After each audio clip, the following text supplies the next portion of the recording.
요한 1서 4장 16절입니다. 하나님이 우리를 사랑하시는 사랑을 우리가 알고 믿었노니 하나님은 사랑이시라. 사랑 안에 거하는 자는 하나님 안에 거하고 하나님도 그 안에 거하시느니라. 아멘. 그 BC 6세기 다니엘서가 배경이 된 그 바사왕 고레스가 전장에 나가서 적장과 그의 가족들을 생포를 했습니다. 그 적장 물론 유명했고 아이들도 용감했고 아내도 재색을 겸비한 어진 여인이었습니다. 고레스는 그 절박한 그들 가족들 앞에서 적장에게 질문을 했습니다. 내가 만약에 너에게 자유를 준다면 너는 내게 무엇으로 보답하겠느냐? 적장이 내 재산의 절반을 드리겠습니다. 그러면 너의 아들도 내가 자유를 준다면, 질문했더니 남은 모든 재산을 소유를 다 드리겠습니다. 그럼 너의 아내까지 자유를 준다면 어떻게 할래? 남은 것이라고 없는 그 적장을 바라볼 때 적장이 고레스 왕에게 대답하기를 제 아내에게 자유를 주시면 저 생명을 왕에게 바치겠습니다. 그 말을 들었을 때 그 왕이 고레스 왕에 너무 감탄을 하고 남자의 이런 사랑을 받는 아내는 정말 행복한 여자가 아닌가 하면서 적장과 그의 가족 모두를 놓아주었다는 일화가 있습니다. 사랑할 수 있는 대상이 있다는 것은 하나님의 굉장히 큰 축복이라 생각합니다. 잠언 18장 22절에 참 귀한 말씀이죠. 아내를 얻은 자는 복을 얻고 하나님께 은총을 받는 자다. 남편들에게 이 답을 다시 요구한다면 아내를 얻은 자는, 즉 결혼한 사람은 복을 받은 사람이고 하나님께 은총을 받은 사람이다 라고 질문한다면 남편들은 뭐라고 대답할 것 같습니까? 그런데 한 발 더 나가서 잠언 19장 14절에 이런 말씀이 있습니다. 집과 재물은 부모로부터 물려받지만 좋은 아내는 하나님께로 말미암느니라. 그런데 이것보다 더 기쁜 소식이 있습니다. 대부분 사람들에게는 전혀 의식하지도 못하고 실감나지도 아니하는, 불신자는 고사하고 교회 다니면서 예수님 사랑합니다, 하나님 사랑합니다 라고 고백하는 사람들까지도 실감치 못하는 그 사랑이 있습니다. 그게 바로 뭐냐면은 길에서도 너무 흔하게 들을 수가 있고 볼 수 있는 하나님은 당신을 사랑합니다라는 말이요. 저는 하나님은 당신을 사랑합니다 그 문구를 보거나 그런 전도지를 봤잖아요. 짜증부터 나요. 짜증나요. 저는요. 두 가지 이유 때문에. 첫째로는 너무 흔하게 저 문장이 돌아다니고 저 말이 사람들 입에 오르내린다. 둘째로 정말 알고 저럴까? 정말 하나님의 사랑을 경험하고 그 가슴 속에서, 골수에서부터 우러러 나오는 그 그 고백으로서 하나님은 당신을 사랑합니다라는 저 단어를, 저 문장을 과연 사용할까? 그것 때문에요. 그래서 돼지에게 진주를, 개에게 거룩한 것을 주지 말라는 꼭 그런 성경 구절이 생각나서, 그래도 참 귀한 구절이죠. 체험만 할 수 있다면, 깨달을 수만 있다면, 하나님은 당신을 사랑하십니다. 하나님은 우리를 사랑하셨다는 이거 내용이 있잖아요. 그런데 우리를 사랑하셨다, 당신을 사랑하십니다라는 그 사랑이 그냥 한 문장으로서, 말로서 한 문장 나오는 것이 아니고, 하나님은 내가 너를 사랑한다, 내가 너를 사랑했다, 사랑하고 있다 하는 이 사랑이라는 단어 하나를 사용하시기 위해서 독생자 예수님을 비참한 수준을 떠나서 처참하게 곤문을 받도록 만들고 죽이셨습니다. 그리고 우리를 선택하시면서 부르시면서 나는 너를 사랑했다. 그게 사랑이라는 건 결코 말로 하는 것이 아닌가 봅니다. 그러니까 지금도 이 예배를 받으시기 위해서 우리와 함께 하시는 그 하나님이 계신다면 우리 입에서는 저절로 하나님 감사합니다, 불러주심을 감사합니다는 이런 고백이 나와야 되는 것 아니겠어요? 적어도 십자가를 지시고 그리고는 한 마리의 이런 양을 찾기 위하여 예수님이 이 세상에 오셨다.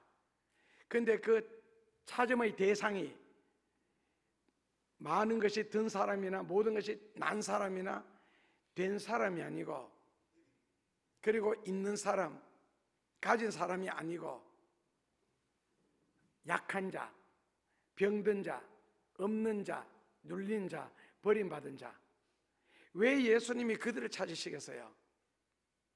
말씀하신 것처럼 건강한 자에게는 의원이 있을 데 없다. 그렇다면 나는 나를 필요로 하는 사람들에게 나는 찾겠다는 거거든요. 그래서 그들을 찾으셔서 고쳐주시고 사매해주시고 풀어주시고 축복하시려. 그래서 나는 내가 왔다. 그렇다면 예수님을 간절히 필요로 하는 사람이 누굴까라는 겁니다. 그는 지식적으로 물질적으로 여유 있다고 예수님을 안 찾는 것은 절대로 아니고 오히려 그분들이 더 갈급할 수도 있습니다. 그러나 현실적인 고통 때문에 당장 예수님을 찾는 사람과 여유 있게 찾는 사람과의 차이점이겠죠. 그래서 예수님이 우리를 하나님의 자녀로 삼아 주시려고 우리를 부르셨고, 그리고 나는 너를 사랑하기 때문에 이 고통도, 이 처참함도, 이 죽음도 견딜 수 있었다. 사랑이 얼마나 컸기에. 그런 식으로 하셔서 우리를 자녀로 삼아 주셨다면 하나님의 사랑은 웬만한 사랑은 아닌 것 같은데요. 그래서 오늘 본문 성경에서 하나님은 사랑이시다, 그런 아주 짧은 문장을 통해서 66권을 표현하고 있습니다. 그 바울의 마지막 편지요, 바울의 유서가 디모데 후서입니다. 그 중에서도 디모데 후서 3장이 사도 바울의 유서 겸 편지입니다. 그런데 거기 보면 말세에 되어질 그 상황에 대해서 이 바울이 쭉 예언을 하면서 말세가 되면은 사람들은 사랑을 하는데 자기를 사랑하고 돈을 사랑하고 쾌락을 사랑한다, 이렇게 사랑에 대해서 정의를 내려놓았습니다. 사도 바울의 예언에서 말세에 사는 사람들의 사랑의 특징, 자기를 사랑하고 돈을 사랑하고 쾌락을 사랑한다. 뭐 자기 가기 전에 여자분들로 말하면 얼굴에 바르는 것 얼마나 쳐발라요, 하루에. 그리고 자기 몸을 위해서 어느 정도 투자해요, 생활비 대비해서. 그래서 결국 사도 바울은 마지막 유서에서 말세가 되면은 변질된 사랑이 나타나고, 변질된 사랑이 풍만해질 때는 그는 예수님의 재림이 가까웠다 하는 것을 근거로 하고 있습니다. 시작도 자기를 위해서, 끝도 자기를 사랑하는 데 근거를 두고 있습니다. 그래서 그 사랑이 넘어간다면 자기에게 독한, 다시 말하면 자식 이상의 수준을 넘어가지 않는, 울타리 밖에는 베풀 수 없는 그런 사랑. 우리말로 바꾸면 철저하게 사랑은 있으되 이기주의적인 사랑, 돈이 중심이 된 사랑, 유물주의적인 사랑, 그리고 자기에게 속한 사랑. 성경은 이것은 사랑이 아니라고 말을 합니다. 그런데 이런 것들이 말세가 되면은 그런 육체적인 사랑들이 이제 세상에 성행해질 거라는 겁니다. 그러니까 본래적인 사랑과는 거리가 먼 사랑. 그러니까 말세가 되면은 사랑에도 타락이 온다. 그래서 타락된 사랑이라는 겁니다. 그래서 마태복음 24장 12절에 불법이 성함으로 사람들에게 있어서는 사랑이 식어지리라. 불법이 성함으로 사랑이 식어지리라. 그러나 끝까지 견디는 자는 구원을 얻으리라. 굉장히 문장이 어렵죠. 말세가 되면은 마태복음 24장 자체가 말세 예언이니까 예수님의, 그때가 되면 불법이 성하여지고 사람들의 사랑은 식어지는데 끝까지 견디는 자는 구원을 얻는다. 뭐 핍박이 임한다, 이런 것은 이해가 되는데 불법이 성하고 사랑이 식어짐으로 끝까지 견뎌 구원받는다, 앞뒤로 도저히 말이 이해 안 될 것 같은데, 그리고 언밸런스 같은데 이 말씀이 됩니다. 말세가 되면은 온 세상에 불법이 편만해진다. 그리고 그 불법을 편만해지면은 진리에 바르게 선 사람, 하나님의 은혜 받은 사람은 그 불법을 탓해야 되고 그 잘못을 지적해야 됩니다. 그러다가 사랑을 잃어버린 교회가 있죠. 에베소 교회입니다. 이단을 골라내다가 사랑을 잃어버렸습니다. 이단까지 사랑해야 된다 감사하다가 하나님으로부터 버림당한 교회가 있습니다. 결국에는 불법을 지적하고 식은 사랑을 지적하다가 자기가 사랑을 잃어버린다는 겁니다. 그럼 내가 사랑을 잃어버리면 구원의 문제가 하자가 생긴다는 거거든요. 그래서 끝까지 견디는 자는 구원을 얻으리라. 이게 무슨 뜻입니까? 문맥상으로 볼 때는 아무리 불법이 성하더라도 너는, 즉 하나님을 믿는 나는 사랑을 끝까지 잃지 않아야 구원을 얻게 된다는 뜻입니다. 그래서 세상을 살아가면서 예를 들어서 저 아주 가까이 하는 한 여인은 예를 들어서 교통신호를 무시하고 사람이 길을 걷는다, 아니면은 차들이 뭐 걸어 다닐 때는 길을 걷는다. 그러면 학교 가다가도 가방을 들고 그 사람을 끝까지 따라가서 당신 지금 교통신호 어겼다고, 위반했다고 말을 하고, 또 더 간절할 때는 눈물 흘리면서 말을 하고, 그 다음에는 학교를 갔대요. 학생 시절에. 그런데 이 마태복음 24장 12절 불법이 성하고 사람의 사랑이 식어지면은 너도 사랑이 식어질 수가 있다. 예수 믿는 나도. 그래서 끝까지 견디는 자는, 그 견딘다는 말은 환난이나 핍박을 견딘다는 뜻이 아니고 사랑을 실천하는 일에 있어서 네 사랑이 식지 않으면 구원을 받으리라. 그렇다면 이런 시각에서 성경을 본다면 상대의 허물이나 상대의 잘못을 발견하거나 지적하다가는 내가 구원을 잃을 수 있다는 겁니다. 사랑을 잃게 되니까요. 그래서 결국 좋은 점을 바라보고 장점을 바라보고 칭찬을 해야지, 다른 사람이 고칠 점을 바라보고 시정하려고 하다가는 너가 지옥 갈 각오를 해라는 뜻입니다. 굉장히 무서운 말이죠. 그것도 말세에 대한 예언으로서 예수님이 하신 말씀이니까요. 그래서 예수님이 오실 때가 가까울수록 신자들이 신앙생활하는 방법은, 그리고 그 신앙생활을 유지하는 방법은 사랑의 실천입니다. 절대로 상대편의 개선할 점, 잘못된 점을 지적하지 말라는 겁니다. 상대도 다 나이가 있습니다. 이 세상을 다 살아가고 있고요. 그리고 여러분들이 친구끼리 말 한마디 한다고 해서 그 개선 안 됩니다. 20년, 30년을 키운 부모조차도 개선을 못했습니다. 그 사람도 교회 다닌다면 끊임없이 기도하는데도 여전히 그 성격 안 고쳤습니다. 그 행위 안 고쳤습니다. 고로 여러분들이 한마디 한다고 해서 안 고칩니다. 그러므로 그렇다면 지적하지 말라는 거죠. 어차피 사람에게는 좋은 점, 귀한 점, 그리고는 부족한 부분, 잘못된 부분이 있는데 그 부족한 것, 잘못된 것이 그 사람에게 있기 때문에 겸손할 수가 있고 하나님 앞에 무릎을 꿇고 기도할 때는 회개할 수가 있는 것이지, 다 좋은 점, 귀한 점만 있으면 천사지요 무슨 사람이겠어요. 그러니까 여러분들이 고칠 생각 하지 말라는 겁니다. 이유는요, 그거 제기하다가, 그거 지적하다가 내가 사랑을 잃게 되면 나 자신도 모르는 사이에 내가 하나님 앞에 버림을 당하고 있다는 겁니다.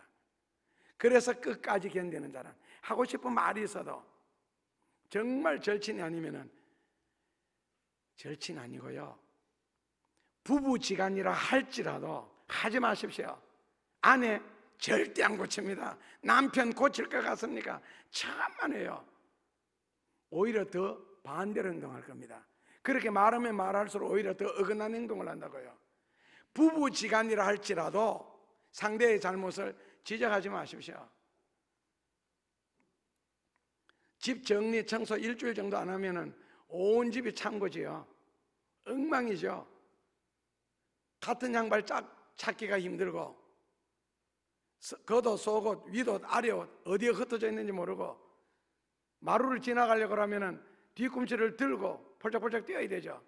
그렇게 흐트러 놓고 살지라도 그 아내를 왜 정리 좀 안 하느냐 지적하지 말라는 겁니다. 그 지적할 능력 있고 힘 있고 정력 있으면 정리하십시오. 훨씬 빠릅니다. 태초부터 그 여자는 그렇게 하나님이 그 여자는 그렇게 엄마가 만들었나? 만들어진 여자입니다. 안 됩니다. 그거요. 안 됩니다.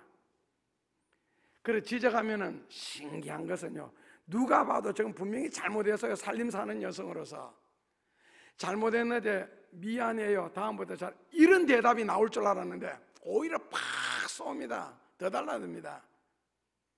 나 혼자 먹고 사느냐고, 나 혼자 여기 사느냐고, 이 집에 나는 일을 안 하느냐고. 한마디 했다가요 말로 받습니다. 그런 짓을 왜 합니까? 그것도 20년, 30년, 40년을 줄기차게 오직 인내와 믿음으로 변화시켜 볼 수 있는 어떤 요령으로. 안 됩니다. 절대 안 됩니다. 하나님도 못 고쳤습니다. 그거요. 그러니까 뭐라고요? 부부지간에도 하지 말라는 거예요. 그렇다면은 부부지간에는 촌수가 없다면 자식에게는요 이제 한촌이 벌어집니다. 자식에게 지적해요. 듣지요. 언제까지? 3살 이전까지. 4살, 5살 되면 안 듣습니다. 벌써 판단 납니다. 그런데 들을 때가 있습니다. 왜요? 주먹 앞에서, 몽둥이 앞에서, 회초리 앞에서, 아니면 돈 앞에서 포켓머니, 용돈을 끊을 테니까요. 그래서 돈 때문에, 매 때문에, 주먹 때문에 흉내 내는 것이지, 그 며칠 후에 보시면 그 행동 또 하죠. 고쳤으면 안 해야 되는데 안 됩니다. 부부지간에도 안 되는데 부모와 자식 간에 되겠습니까? 이미 뱃속에서부터 3살 될 때까지 내가 그렇게 만들어 놨는데 고치려거든 그때 고쳐놨어야죠. 그래서 인간의 존재가 파괴가 되고, 파괴된 인간을 구원한 방법이 무엇이겠느냐 했을 때 거기는 지식도 권력도 돈도 다 필요 없습니다. 할 수 있는 방법이 있다면은 성경적으로는 사랑이랍니다. 사랑, 그것도 참 사랑. 그러니까 지적하기 전에 미리 내가 정리를 먼저 하는 겁니다. 이런 식으로 하면은 상대편이 깨닫고 다음부터 미안하니까 흐트러 놓지 않든지 다음부터는 정리 잘하겠지, 그런 기대가 욕만큼이라도 있으면은 그것도 버리셔야 됩니다. 안 합니다. 지가 할 일 없으니까 저짓 하지, 심심하니까 저러지, 정말 나를 위해서 저러니 상대편은 의심합니다. 부모님이 나를 사랑하셨다 안 믿어집니다. 부모님들은 결혼해서 네가 자식 낳아보면 한다. 자식 낳아서 키워보니까 의심갑디다. 내 부모도 과연 내가 내 자식을 사랑했듯이 나를 사랑하셨겠느냐? 절대 안 믿어져요. 의심이 가지. 그러니까 그냥 순수하게 사랑하십시오. 저는 처음에 사랑이라는 것은 죽을 사자, 신랑랑, 남편랑, 그래서 아내가 남편을 위하여 죽는 거, 한자는 거꾸로 해서 가잖아요. 죽을 사자 사랑, 근데 남편을 위해 죽는 거, 이 남편을 목적으로 두고 해석을 했거든요. 그러다가 아주 주 안에서 가깝게 아는 어떤 분이 한자는 주어가 뒤에 간답니다. 사랑이, 즉 남편이 아내를 위하여 죽는 게 이게 사랑이래요. 아내가 남편을 위하여 죽는 거라고 난 사랑이라고 한자로 해석했거든요. 차라리 그 말을 안 하고 살 텐데 오히려 내가 죽어야 되는 깨우쳐나옴. 그러니까 절대로 상대편에 대한 기대 있잖아요. 기대로서 집에 정리를 해준다든지 그걸 하시면 안 됩니다. 그것도 이미 사랑이 아닙니다. 그것 자체도. 그러니까 순수하고 깨끗하게 내가 죽어 살아야지. 글쎄, 우리는 그 학교 다닐 때 농과를 다니면서 화훼, 나무, 짐승들 이런 걸 대상으로, 그러니까 선생님도 장난치고 우리도 장난치고 참 많이 하잖아요. 나무를 키우면서도 12개 화분을 똑같이 분갈이를 해놓고는 12제자 이름, 우리 미션 스쿨 다녔으니까요. 그 베드로 나무, 요한 나무, 나중에는 가룟 유다 나무. 근데 가룟 유다 나무는 꼭 자살을 해요. 죽어요. 지나갈 때마다 가룟 유다 딱 한마디씩 하니까 너는 가룟 유다니. 그리고 소 젖을 짤 때도 경음악이라든지 부드러운 음악을 틀어놓고 젖 짤 때 하고 막 원망하면서 욕을 하면서 젖을 짜잖아요. 한 마리에 3대씩 차이 납니다. 10마리 같으면요 30대가 차이 납니다. 우유 나오는 양이요. 그리고 맛이 다릅니다. 꽃 한 포기를 키우고 동물 한 마리를 키우면서도 사랑이 없으면 죽습니다. 농사꾼의 마음속에 사랑이 없으면 농사 망칩니다. MBC에서 그런 테스트 했죠. 꼭같이 익은 밥을 퍼서 유리그릇에 담아놓고 한쪽에는 원망하고 욕을 하도록 만들고 한쪽에는 칭찬하도록 만들고, 원망을 하고 욕을 하니까 얼마 있지 않아서 그 밥에 곰팡이가 피면서 썩더랍니다. 칭찬하는 밥은 한 달이 지났는데도 썩지를 않더랍니다. 서커스 보면 특히 추석 때 이해 안 되는 거 있죠. 비키니 차림의 아가씨들이 그 맹수를 다스리는 거 보면요, 그 비키니 차림의 아가씨들이기 때문에 그 살냄새를 풍기니까 맹수들이 단숨에 잡아먹을 것 같은데 고분고분하잖아요. 시키는 대로. 그 호랑이 사자들이 그 비키니만 입고 있는 그 아가씨들 말을, 대답 간단했습니다. 그 아가씨들의 대답이 사랑하면 됩니다. 짐승도 자기를 사랑하는 걸 안답니다. 도시에서는 보기 힘들지만 시골에서는 개들이 참 많이 짖잖아요. 길에 지나가다 보면 개들이 무조건 짖습니다. 그리고 막 째려보면서 달라들 것처럼 짖습니다. 그리고 가까이 오고요. 어떨 때로는 주먹만한 개까지 지가 한 방 차버리면 어디까지 날아갈 줄도 모르는 그런 작은 개까지라도 째려보면서 막 달라들어요. 그러면서 막 짖지요. 그러나 물지는 않습니다. 내가 먼저 공격하지 않으면 개들이 물지는 않습니다. 아니면 훈련된 개들은 물으라고 명령을 받기 전에는 안 묵니다. 짖기만 하지. 그런데 개가 째려본다고 같이 째려보지 마시고, 개가 짖는다고 같이 짖지 마세요. 개밖에 안 됩니다. 지금 개하고 상대해가지고 이기려고 하잖아요. 왜 그래? 그냥 무시하고 지나가세요. 사람이 개 꿈 꿨다고도 타박 놓는 세상이잖아요. 사람이 왜 돼지 꿈, 개 꿈, 짐승 꿈을 꾸느냐? 사람이 사람 꿈을 꿔야지. 그런 세상에 뭐 하려고 길에 지나가다가 개하고 상대해가지고 개처럼 됩니까? 그래서 성경에서 말씀하시는 이 사랑이라 그러는 것은 짐승도 사랑은 안다. 그러니까 하나님께 뿌리를 둔 사랑, 진리의 근거를 둔 사랑, 그것을 말씀하시는데, 이제 신앙이 없을 때 좀 이해 안 되는 사랑이 있지요. 예수님 보다가도 너 아내나 너 자식을, 너 남편을 더 사랑한다면 이거는 죄다. 그리고 뭐라고요? 너 생명까지도 나보다가 더 사랑하면 죄다. 너는 나의 제자 될 자격이 없다. 그렇다면 예수님이 왜 그런 요구를 하시겠어요? 예수님보다가도 가족도 더 사랑하지 말라는 말씀을. 그런데 진리의 근거를 두고 하나님의 사랑을 정말 깨닫고 하나님을 사랑하게 되면은 가족들을 정말 순수하게 진실하게 사랑할 수가 있습니다. 예수님을 사랑하듯이. 오늘 요한일서 4장 16절에 보면은 하나님이 우리를 사랑하시는 줄 우리가 알거니와 하나님은 사랑이시라. 사랑 안에 거하는 자는 하나님 안에 거하고 하나님도 그 안에 거한다. 하나님이 우리를 사랑하시는 줄 우리가 알거니와, 하나님이 우리를 사랑하신다는 사실을 우리가 알고 믿는다는 것. 그런데 여기서 안다 그라는 말씀 아시죠? 기노스코, 안다는 단어 뜻. 책을 통해서 알고, 막연하게 알고, 들어서 알고, 내가 보아서 아는 그런 아는 것은 아닙니다. 생활 속에서 두 사람이 같이 살면서 충분하게 겪어보고 체험해보고 아는 체득한 지식, 그걸 헬라어에서는 기노스코, 안다 그럽니다. 그렇다면 식사 같이 한다고 합니까? 잠까지 같이 자봐야지요. 옆에 나란히 잠잔다고 합니까? 벗겨볼 옷은 다 벗겨보는 것까지도.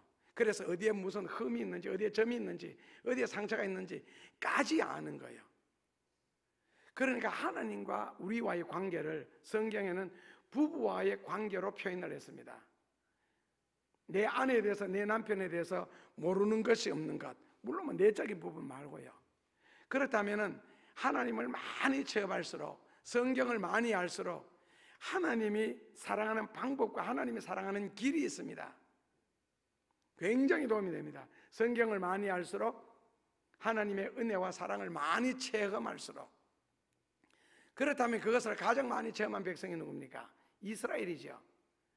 그런데 이스라엘은 애굽에서부터 시작해서 10가지 기적, 그리고 광야에 이르면서, 그리고 광야에서 가나안에 이르기까지 그렇게 많은 하나님을 체험하고 기적을 체험하고 역사를 체험했음에도 불구하고 그들은 그 체험 때문에 하나님을 아는 지식에 이른 것이 아니고 그들은 멸망을 했습니다. 다 버림을 당했고 죽임을 당했습니다. 이유가 뭔지 아셔요? 신앙과 연결이 안 됐거든요. 그래서 성경을 아는 지식, 하나님의 능력과 기적을 체험한 이 지식이 믿음과 연결이 되지 아니하면은 아는 것 때문에 죄를 짓게 되고 체험한 것 때문에 더 불신하게 되고 더 원망을 함으로써 스스로 자멸의 길을 가게 됩니다. 성경을 마찬가지입니다. 대하면서도 믿음과 연결해서 성경을 대하지 않는다면 성경 아는 구절 때문에 오히려 남을 더 정죄하게 되고 자기는 스스로가 더 하나님으로부터 버림을 받는 길에 가게 될 겁니다. 그래서 성경에 기록된 모든 사건은 하나님의 사랑이시라. 그리고 성경에 기록된 모든 말씀도 하나님이 나를 사랑해서 이 성경을 기록했다, 이라는 그런 각도에서 성경을 읽어야 은혜가 되고 삶의 문제가 해결되고 인생의 축복이 됩니다. 태초에 하나님이 유대인을 사랑하사 천지를 창조하셨느니라. 유대인들은 창세기 1장 1절 그렇게 읽습니다. 하나님이 우리 민족을 사랑했기 때문에 태초에 천지를 창조하셨다, 그 정도로요. 그래서 천지 창조 사건부터 시작해서 성경에 나오는 모든 사건은, 모든 말씀은 하나님이 나를 사랑하셔서 나를 위하여 일으키셨고 나를 위하여 기록하셨다. 그래서 저주까지라도 하나님은 나를 사랑하셨다, 그래야 기적이 일어납니다. 신명기 27장 11절에서 26절까지 보면은 하나님의 말씀이 우리에게 들려올 때에 아멘을 요구합니다. 아멘 하랍니다, 말씀에 대해서는. 근데 거기 아멘을 12번 요구하거든요. 12번 아멘을 요구하는데 12번 다가 하나님의 말씀을 순종치 아니하는 자는 저주를 받을 것이라 할 것이요 이스라엘 백성들은 아멘 할지니라. 12번 다 저주받으라는 이야기만 나옵니다. 축복받으라는 이야기는 한 번도 나오지 않습니다. 그런데 12번 다 아멘이라고 요구합니다. 아멘 할지니라. 그리고 제일 마지막에는 이 모든 말씀을, 즉 이 저주의 말씀입니다, 이 말씀을 순종치 아니하는 자는 저주를 받을 것이라 할 것이요 백성들은 아멘으로 그렇게 화답을 합니다. 그러니까 하나님의 사랑을 깨닫게 되고 하나님의 사랑을 알게 되면은 하나님의 저주까지도 나를 사랑하셔서 하신 것이라고 깨달아지게 됩니다. 이해 좀 안 되시죠? 그러나 이해가 되시죠? 적어도 하나님의 저주까지도 나를 사랑하셔서 주신 것이다 정도를 깨닫게 되면은 나는 하나님의 사랑 안에 거하게 되고 하나님은 내 안에 거한다는 것을 또한 체험하게 될 겁니다. 하나님의 사랑 안에 거하라, 내가 너 안에 거하리라. 사랑 안에 거한다, 하나님이 너 안에 거한다, 내가 하나님 안에 거한다. 어렵죠? 내가 어떻게 하나님 안에 거합니까? 그리고 하나님이 어떻게 내 속에 거하실 수 있어요? 답 간단합니다. 원어에서는 사랑을 실천하는 그 자체가 하나님이 나와 함께하는 방법이고 하나님이 말씀하신 그 말씀을 내가 실천하는 것이 내가 하나님을 사랑하는 것이다. 고로 주님의 말씀을 실천하는 것은 곧 하나님이 나와 함께하게 하시는 것이고 내가 하나님과 함께하는 방법이다. 그것을 성경에서는 거한다라고 표현을 했습니다. 그러니까 진리의 말씀을 순종하는 것만이 하나님이 나와 함께 내 안에, 내가 하나님 안에 갈 수 있고 그 진리를 실천할 때 그 실천하는 그 진리의 그 자리에 기적이 일어나고 역사가 일어나고 응답이 주어지고 은혜가 임하는 것은 바로 하나님이 그 자리에서 역사를 하고 계시기 때문에 그렇습니다. 그래서 하나님을 사랑하고 살 수 있다면 굉장히 아름답고 귀한 겁니다. 그래서 구원 문제조차도 요한 1서 3장 14절에 보면은 형제를 사랑하는 자는 구원을 받았다라고 말씀을 했습니다. 그러니까 구원을 확실히 받았다는 증명으로서 형제를 사랑하는 것을 보면 알 수 있대요. 그리고 요한복음 5장 24절 내가 진실로 진실로 너희에게 이르노니 내 말을 듣고, 이게 듣고라는 말 히어링이 아니고 프랙티스입니다. 실천하고 오베이, 때로는 순종하고 나 보내신 이를 믿는 자는 영생을 얻었고 사망에서 생명으로 옮겼느니라. 요한복음 5장 24절이고 요한 1서 3장 14절에서도 형제를 사랑하는 자는 사망에서 생명으로 옮겼느니라. 그러니까 사망에서, 지옥에서 생명으로, 천국으로 옮기는 것도 형제를 사랑하느냐, 즉 말씀을 순종하느냐에 따라서 결정된다는 겁니다. 그래서 요한 1서 3장 14절에 사랑하지 아니하는 자는 사망에 거하느니라. 사랑치 아니하는 자는 스스로가 아직도 사망 안에, 즉 지옥적인 생활을 하고 있다는 증명이라는 겁니다. 그래서 사랑하지 않는 것, 외면하는 것, 다른 사람을 무시하는 것, 미워하는 것, 이런 것들은 마귀의 속성이고 마귀에게 속한 성품이지 하나님께 속한 것은 아닙니다. 그래서 사랑하지 않는 것이나 미워하는 것이나 다른 사람을 외면하는 것이나 무시하는 것은 자기가 스스로가 마귀와 동행하고 있다, 나는 죽으면 지옥에 가서 살 것이다 하는 것을 증명하는 방법이랍니다. 그래서 미워한다, 무시한다, 외면한다, 굉장히 무서운 죄가 됩니다. 카인이 아벨을 왜 죽였어요? 근본적인 이유는요, 시기였고 질투였고 미움이었습니다. 그래서 요한 1서 3장 15절에 미워하는 자마다 살인하는 자다, 미워하는 자마다 살인하는 자다. 그래서 결국 남을 미워하는 것은 사랑이 없다 이전에 그 속에 영생이 없다는 뜻입니다.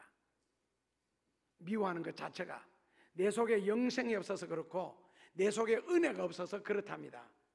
그래서 요한복음 8장 44절에서 이 모든 살인은 마귀에게서부터 나오는 것이다. 그래서 미움은 마귀에게서 나오는 것이고 미워하는 자는 마귀에게 속한 자다, 그렇게 해놨습니다.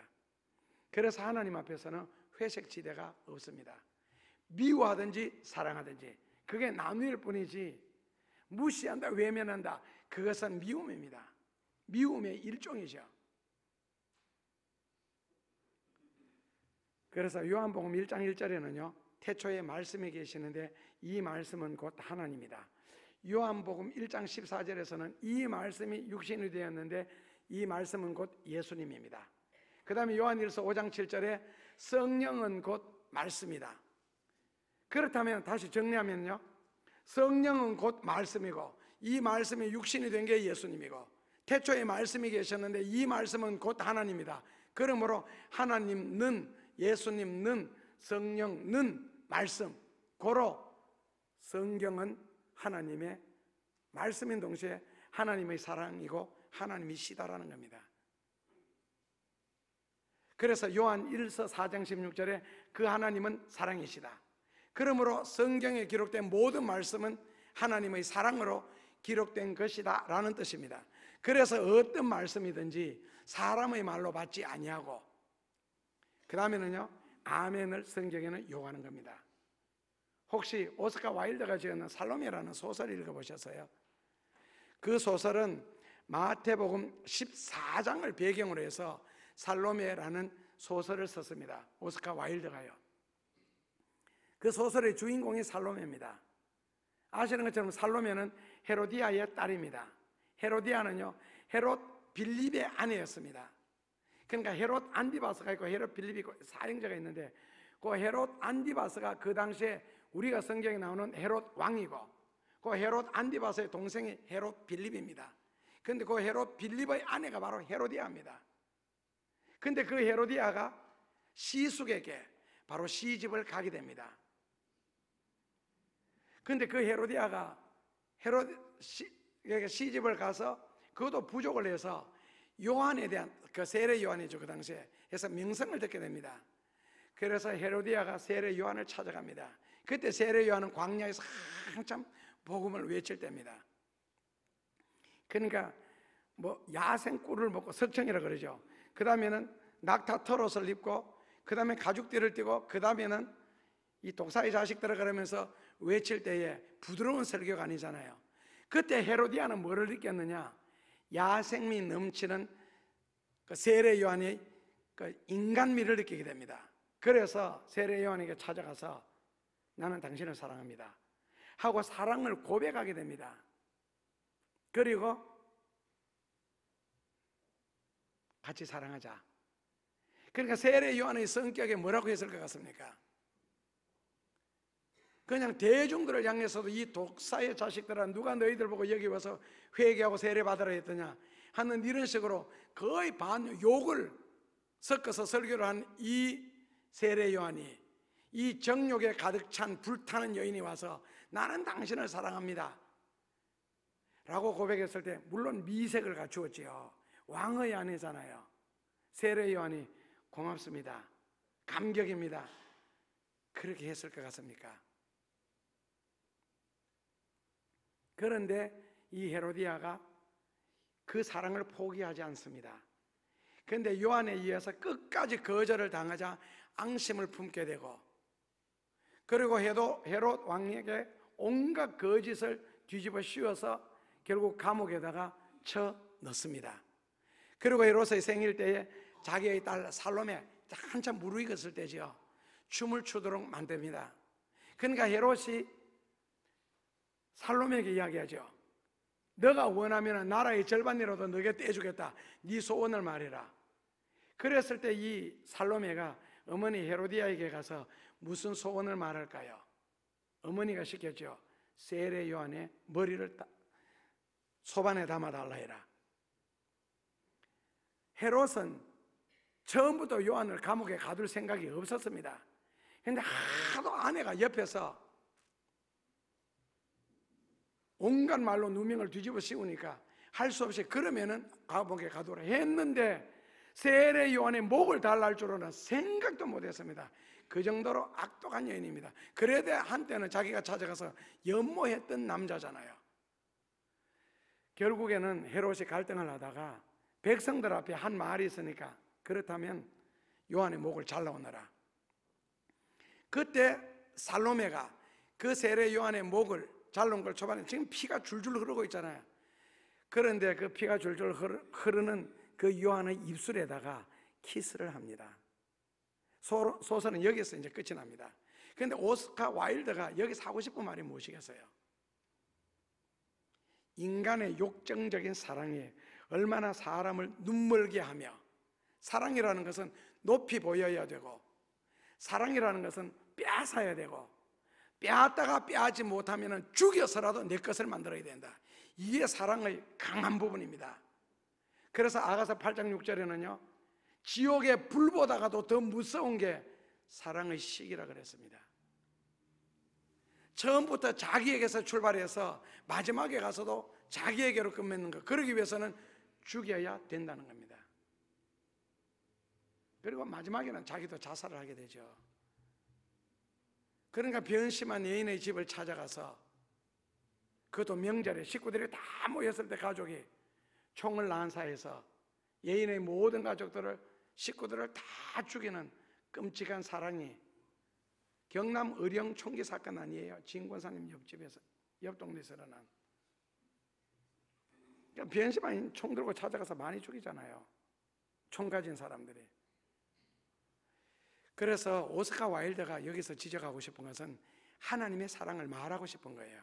이런 욕정적인 사랑, 불타는 사랑, 타락적인 사랑이 아닌 신령한 선물로 하나님이 우리에게 주신 사랑의 선물. 그래서 하나님이 주신 사랑의 선물은 거룩한 선물이고 은혜로운 선물이고 귀한 사랑이라는 겁니다. 그런데 문제는 아무리 거룩하고 귀한 것을 받았다 할지라도 그것을 돼지에게 던지니까 돼지는 진주를 발로 밟고 거룩한 것은 개가 상대를 못하게 되겠죠. 그래서 선물을 받는 사람이 선물의 의미를 깨닫지 못한다면 선물의 의미가 있겠어요? 남편이 아내에게 결혼 선물로 하다 보니까 다 반지를 주대요. 그런데 아내가 반지를 빼서 버렸다.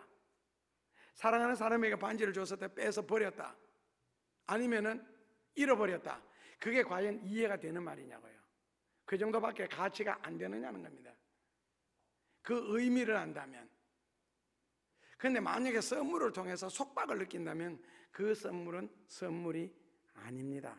그렇다면 빼어서 버리는 것이 맞습니다. 그래서 하나님이 우리에게 베풀어 주신 그 엄청난 사랑은 부담을 주는 것이 아니고 오히려 우리에게 감격해 하는 것이고 기쁨을 주시는 사랑입니다. 그래서 오스카 와일드는 만약에 하나님의 사랑을 받는 사람이 있다면, 그걸 깨닫는다면 그 순간에는 반드시 무릎을 꿇어야 되고, 무릎을 꿇지 않는다면 뜨거운 눈물로서 하나님, 저는 주님의 사랑을 받을 자격이 없습니다 라고 고백하는 것이, 그것이 참 사랑이 아니냐. 그래서 그 사랑에 대해서 고린도전서 13장 1, 2, 3절에 정의를 잘 내려놨죠. 고린도전서 13장이 다 그렇지만 그 1절에 뭐가 나옵니까? 사랑만이 동기가 되어야 되고 사랑이 시작이 되어야 되지, 사람이 그 천사의 말을 할지라도 사랑이 없으면 아무것도 아니다는 거예요. 천사의 말을 할지라도 결국 사랑이 없는 대화, 그 대해놓고 화부터 내는 대화, 결국 사랑이 없기 때문에 대화가 시끄러운 거 아니겠어요? 대화가 부담스럽고. 그러니까 부부지간에도 좋은 뜻에서 시작했다가 대화를 결국에는 싸움으로 끝나고, 웃음으로 시작했다가 흥분함으로 끝나는 대화가 한두 번이 아니잖아요. 사랑이 없어서 그렇습니다. 그러니까 소리만 지를 뿐이지 사랑이 없습니다. 이해도 없고 존경심도 역시 없고요. 그래서 고린도전서 13장 2절에서는 모든 비밀과 모든 지식을 알고 산을 옮길 만한 믿음이 있을지라도 사랑이 없으면, 다시 말하면 희생이 없으면 의미가 없다는 겁니다. 봉사와 구제의 의미가 사라졌다는 겁니다. 통달한 지식, 산을 옮길 만한 믿음, 이게 뭐가 필요하냐는 거죠. 사랑이 없다면 결국 이기심으로 끝나는 것이다. 그래서 아무리 천하에 없는 수고를 하였다 할지라도 사랑이 없으면 결과는 한숨과 원망, 절망밖에 남지 않는답니다. 마지막에 가서는요. 그래서 사랑이 없으면 아무것도 아니다. 아무리 글을 쌓은 교훈을 하고 좋은 설교를 했다 하고 예리한 비판을 했다 할지라도, 폭넓은 토론을 하고 수고를 했다 할지라도 사랑이 근거가 되지 않고 사랑이 시작되지 않았다면 그것은 아무것도 아니다. 결국 사랑이 없는 일은 어떠한 경우도 어떠한 일도 절대로 정당화가 될 수가 없다. 하나님을 향한 희생조차도, 아내를 위한, 자식을 위한, 남편을 위한 헌신조차도 마찬가지라는 겁니다. 그래서 하나님이 천지를 창조하실 때 낮만 짓지 아니하시고 밤도 함께 지었습니다. 밤과 낮을 함께 지으신 것은 사람을 향한 하나님의 배려고 자연을 향한 하나님의 배려입니다. 그렇다면 가난하게 사는 것도 하나님의 사랑이고 배려입니다. 힘들고 어렵게 사는 것도 하나님의 사랑이고 배려입니다. 거부하고 싶지요. 학생 시절에 공부 지독하게 하지 않았습니다. 공부의 소중함을 몰랐습니다. 다 졸업하고 사회에 나와 보니까 공부의 소중함을 지금 깨닫습니다. 그래서 너는 가난하게 살아. 이제 깨달았으니까. 그래서 하나님의 사랑입니다. 기술도 없이 채워놓은 것도 없이 사회에 나가면 가난하게 사는 게 하나님의 섭리고 하나님의 배려고 하나님의 은혜입니다. 젊고 건강하면서도 게으르게 살면은 가난하게 산다. 자문회처럼 가난이 군사처럼 강도처럼 너에게 공격이 올 것이다. 정상이죠. 성경에 그렇게 말씀했는데, 공부도 안 하고 기술도 없고 게으르면서 잘 살기를 바란다는 것은 진리 자체를 역행하겠다는 거고, 하나님을 강도로 죄의 조장자로 만드는 것과 같습니다. 게으르면서 하나님 앞에 축복해달라, 밥 안 먹으면서 건강하게 해달라, 과로하면서 건강하게 해달라, 이런 거는 다가 성경 원리에 맞지 않습니다. 공부 안 하면서 공부 잘하게 해달라. 그래서 하나님의 사랑은 굉장히 깨끗한 사랑, 섭리를 따르는 사랑, 그리고 성경적으로 말씀하신 그 진리의 사랑 그대로 이루어 나가시는 게 하나님의 사랑이죠. 몸이 아픈 것도 하나님의 사랑입니다. 하나님이 주신 몸을 함부로 사용을 했거나 잘못 사용했거나 했을 때에 몸에 병이 생겼다, 당연한 것 아니겠어요? 그 다음에 욥기 5장 18절에 하나님은 아프게 하시다가도 삼위시며, 저는 이런 게 이해가 안 되는 거 있잖아요. 아파 보면 굉장히 아프잖아요. 그런데 왜 하나님이 아프게 하시다가 삼위셔요? 처음부터 아프게 하시지 말하셔야지. 그리고 내가 실수를 하고 잘못을 해서 몸이 아프다, 그것은 이해가 되는데 하나님이 아프게 하시는 경우가 있습니다. 그 왜 아프게 하셔요? 우리 편에서 하나님 앞에 따지면 하나님이 하실 말씀 없을 것 같죠. 하나님의 사랑으로 십자가의 죽음으로 그 비참함을 통해서 나를 구원하셨는데 그런 나를 왜 아프게 하셔요? 다시 입장을 바꿔서 하나님 입장에서 설명할게요. 나는 내 독생자를 그렇게 비참하게 죽여가면서도 너를 사랑했고 너를 선택했다. 그런 내가 너를 왜 아프게 하겠니? 왜 아프게까지 해야 되겠니? 그러면서 질문 던지시겠죠. 뭐 회개할 거 없어? 깨달을 거 뭐 없어? 나를 안 건드리시면 자식을 건드리신다든지 이런 식으로 예를 들어서 너 깨달을 거 없어? 회개할 것 없어? 고로 안 아픈 것이, 사고가 일어나지 않는 것이, 인생을 평탄하게 잘 사는 것만이 하나님의 사랑이 아니고 밤도 지으셨습니다. 낮만 지으신 것이 아니고 만약에 사건도 없이 인생을 평탄하게 형통하게 살 수 있다면 하나님도 그것 이상의 기쁨은 없을 것 같습니다. 얼마나 좋으시면 끝까지 베풀어 주시고 끝까지 형통하게 해주시고 끝까지 잘 되게만 해주시겠어요. 우리가 그 하나님의 믿음, 그 사랑에 화답만 할 수 있다면 하나님이 왜 아프게 하시겠어요? 절대로 아프게 하시지 않을 겁니다.